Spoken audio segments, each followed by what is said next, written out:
Hello and happy Finally Friday from Radically Rational and radicallyrational.com. Let's talk business. Let's talk American business, and let's talk about what inflation in all its forms has done to American business. All right, maybe you kind of got a thing for cookies right now. You want to go buy some cookies, and you go to the store, and either the cookies cost way more now, or they cost the same. They're just much, much smaller and much less tasty. That's where we are right now with the National Football League, and it pains me to say this. Whatever else has ever been going on in the NFL, the product has always been superb, irresistible even, addictive even. And it's made us overlook a lot of things.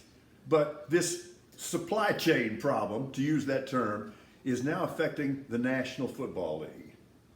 Last night, 12-7, not even orange helmets could save that mistake by the lake. It wouldn't have been any better had they played in London. That was a bad football game. And it's not an isolated case early this season. We had that game. We had an earlier game that was 12-9 with 7 field goals. And then only the second 11-10 game in the history of the National Football League. The product has been diluted. And it pains me to say this. Despite its warts, I love the National Football League to the point where it's probably an obsession.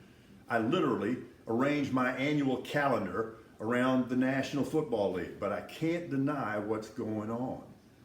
At the very least, we're getting a late start to the season because this still looks like preseason football all too often. Here's what I think has happened. Look, like anybody else with a brain, I want to be as safe as possible in football. I want to make the sport as safe as we can, realizing that it is inherently not a safe sport. So the collective bargaining agreement between the league and the Players Association, now training camp is Club Med. You can't have 2-a-days. There's limited contact. They've cut down on the number of preseason games. Starters don't even play preseason games.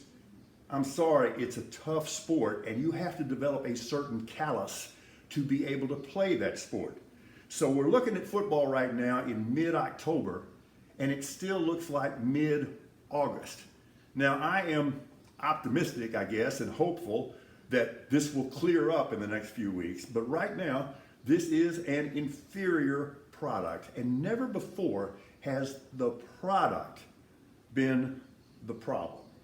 There are a couple of other things. The salary cap and all the smoke and mirrors there. There are a lot of teams out there that have 30% or more of their salary cap tied up in 3 players.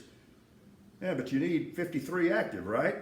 Okay, so what's happening is there are a lot of Jags, just another guy, on NFL rosters right now because it's the only way it fits under the cap. And that is resulting in some mediocrity. Teams cannot build quality depth, and in some cases, they can't acquire quality starters. And then there is the quarterback conundrum. NFL football has become exclusively a quarterback-driven sport. And in some ways, things have never been better. Think of the combination of wonderful young quarterbacks and future Hall of Famers that we have right now. You know, young guys like Allen and Herbert and Mahomes and Hurts and Lamar Jackson, and I'm probably leaving a couple of guys out. And then guys that will be in the Hall of Fame like Rodgers, like Brady, and maybe Matthew Stafford. But everybody else pretty much has an uncertain quantity or just a light-sucking black hole standing behind the center, and that means the future of those franchises is very dark. We talk about parity. There's a gap, there's a gulf in quarterback play. So that's a problem as well. I'm hoping that this is going to clear up, but right now, your NFL cookies and cakes are getting smaller and much less tasty. You know, here's the thing. My beautiful wife, BB, beautiful babe, She has frequent insomnia, and I have recommended the only thing I can think of. Baby, drink a glass of warm milk and turn on a Broncos game.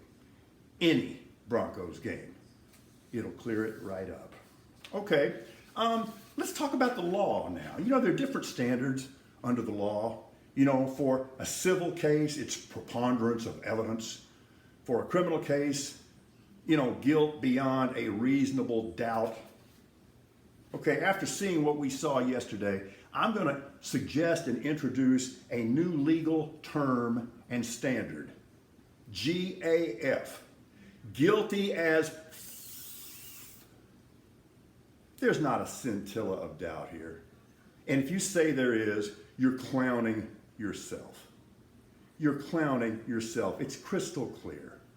It was his plan, and somebody told you about this, as early as the July before the election, he had already decided and realized that he was going to lose. So here is how he's going to counter it. Well, we'll just say we won. He laid the groundwork in July, and you bought it based on nothing. I saw a meme the other day on social media. I think it was from Aldous Huxley, and it was something like, there's no bigger insult to human intellect than believing in something for which there is no evidence. And you did it. And even this morning, I saw a post on social media from a cultist. Trump was right about everything. Name me one GD thing Trump was right about. Are you kidding me? And you're thinking, Paul, you're getting pretty worked up. Mm-hmm. Yeah, you're right. When somebody tries to undermine the fundamental principles and bedrock ideals of my country, I tend to get that way. It was clearly an attempt to overthrow the government of the United States. It clearly incited deadly violence. He lied about it, and he knew he was lying all along. What does that say about some of you? So I'm just hoping now that you can recover some integrity.